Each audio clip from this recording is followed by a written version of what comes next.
Hey, what's happening, my friends? It's Dr. Aldewan Tartt, Christian clinical psychologist. Today, we're talking about how to be happy. Actually, how to be happier. I have so many clients that come in and say, I want to make more money. I want to have more respect. I want more fame. I want to get into a relationship. But when I delve down deeper, the root cause is the same because they think those things will make them happier.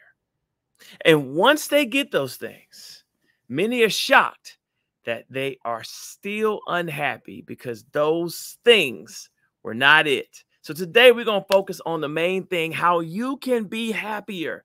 Now, why are we talking about this? We're talking about this because we're coming out of a time, coming out of the pandemic here in the United States, where a lot of people are languishing. Languishing means that they're not depressed. They're just like, meh.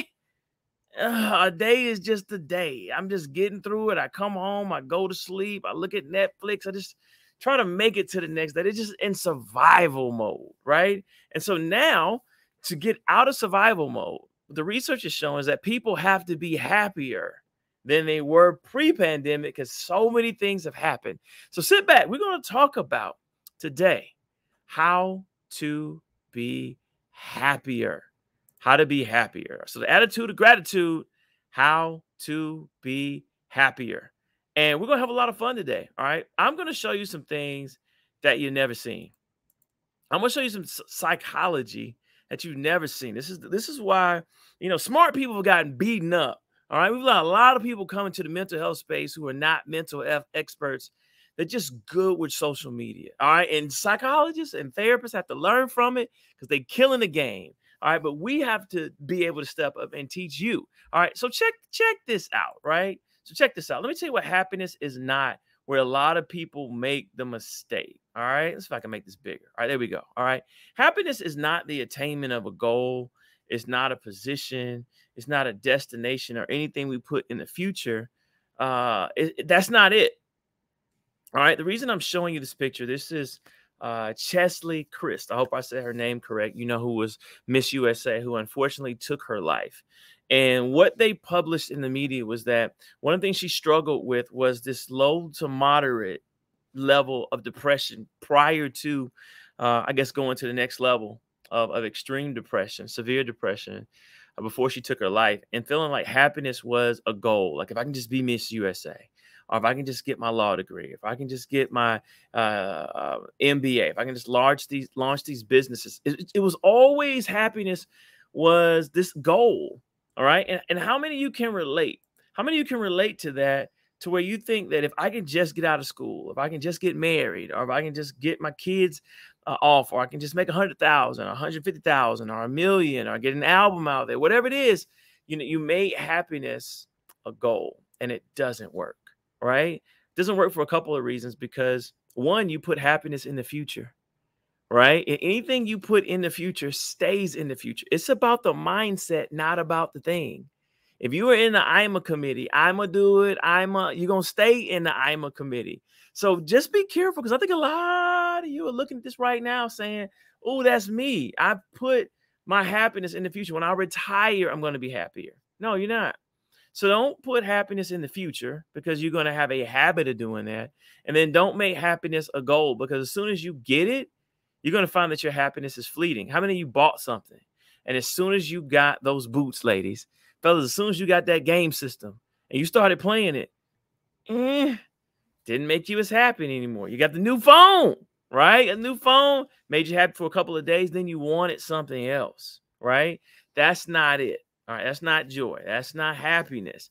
That's just a goal attainment. So instead, what you want to do is you really want to focus on what brings you joy, right? Like real happiness. So there's a psychologist out of Harvard, Dr. Tal Ben Shahar, all right, legendary psychologist, that actually took positive psychology to the next level, right? And talks about happiness is the ultimate currency. Your happiness can be categorized in 4 quadrants. And I'm going to show you those 4 quadrants. This is going to shock you so that you can find out where you are to determine. I'm going to show you the formula for the world's happiest people. Before I get there, though, I want to share a study that was done of lottery winners and quadriplegics, all right, and paraplegics who had lost a limb for whatever reason, right? They found out that 6 months after they're either winning the lottery or either losing a limb or numerous limbs, those same people were right back to their previous happiness levels. So they were happy at a level of 8 before winning the lottery. 6 months after winning the lottery, they were back at an 8. If they were happy at an 8 before losing a limb, losing a leg, they were right back being 8. If someone was miserable before winning the lottery, they were right back to being miserable even after all of that money. And it's because happiness is a mindset, not a thing that you get. The ultimate currency, my friends, is absolutely happiness. So let's talk about it, right? Let me maximize it so you can see this. This is what Dr. Tal Ben Shahar calls a hamburger model to finding happiness. Okay, I'm sorry about that. Hamburger model to finding happiness. All right, there we go. Let me break this down. In this quadrant right here, the lower left quadrant, it says nihilism. That's actually called slow death. All right. That means that if you're looking at this axis, so the negative means it hurts me right now. In the present, what's going on in my life or eating something unhealthy for me is hurting me now. And the bottom axis with the negative says it's hurting me in the future. All right. Positive, this is good for me now and good for me in the future. All right. So let's look at the lower left quadrant, right? That says nihilism, right? What it's saying is, if I eat this burger today, all right, so I eat burger trash, Burger King, burger trash, don't like it, all right, no disrespect to Burger King, but if I eat it, I don't like it. The only reason I'm eating this is because I don't have time to go to a better restaurant, right? It's not good for me now, and it's not good for me later because it's going to clog my arteries. It's going to cause me to lose weight. I mean, gain weight, right? Get fat, not be healthy, right? It's going to take years off of my life. That's nihilism. Let me bring that point to light. Work. You work at some place you hate. Let's say you work at McDonald's, but you don't want to work at McDonald's. No shade to McDonald's. You don't like working at McDonald's. It doesn't pay enough money for you to be able to like it. You don't enjoy what you're doing. You're just getting a check to pay bills. So you don't like it now, and it has no ability in the future to make you happy. All right? You're just going to be working just to pay bills for the rest of your life. That's nihilism. You want to get out that box. Now let's go over to hedonism. All right? Hedonism is like the junk food burger, right? You eat it, it's great right now. You love it. It is amazing. It's a double Whopper with cheese, right? And it's good for you now, but it's going to make you die later. It's taking years off your life. It's clogging your arteries. It's making you bloated. It's making you obese, right? A work example would be maybe you're a drug dealer, right? You're making money right now. You're killing it, right? But in the future, you're going to die. Either you're going to die, you're going to go to jail, you're going to get robbed, you'll get set up, you're going to have to turn government witness. There's no longevity in drug dealing, all right? Or maybe you're in the adult entertainment business. You're killing it in your 20s, but come 40, 50, you can't do the blue flame, right? You can't do it. So therefore, it's hurting you in the future. It's hurting your reputation. It's hurting your job prospects. It's just not going to work long term. So that's hedonism.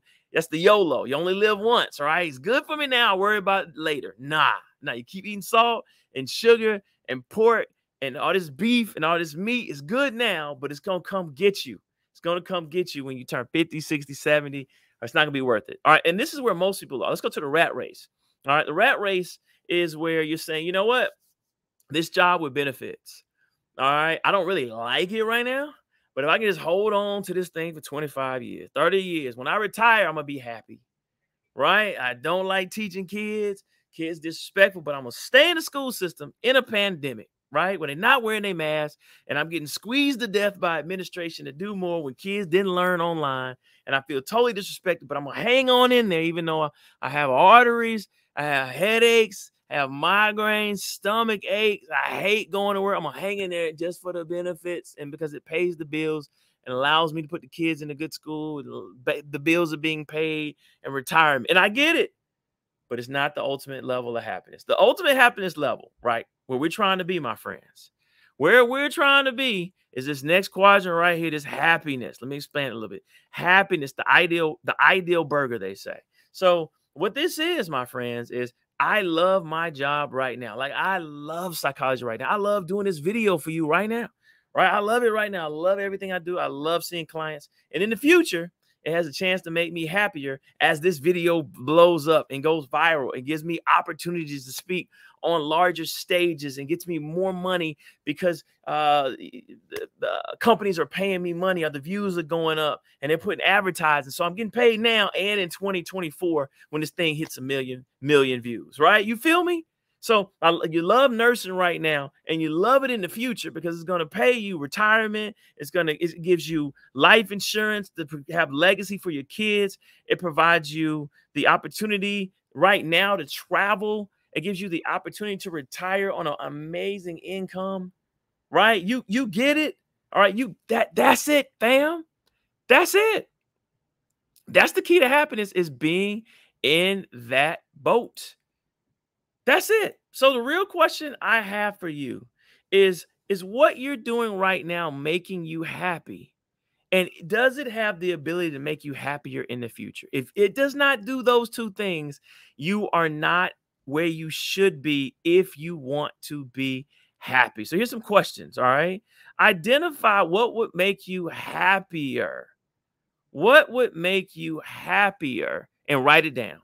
Number two, write down different categories: career, health, wealth, relationship, family, and spiritual. And then go in each one of those, key in what will make me happier. And then be as clear and specific as possible, right? Be clear and specific. Don't be general. I would like to make $100,000 teaching kids in college about health and wellness and work 3 days a week.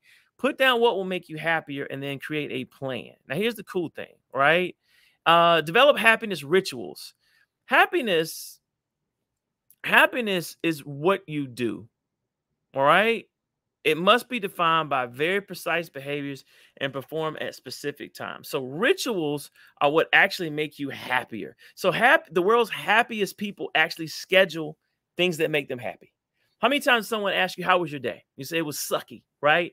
And you say, it was sucky, so I'm feeling happy. And I say, well, why would you schedule a sucky day? Why don't you schedule something in there that will make you happy? And they look at me like I'm crazy. So if you don't want a sucky day, if you don't like just going from home to school, home to work, go roller skating after work.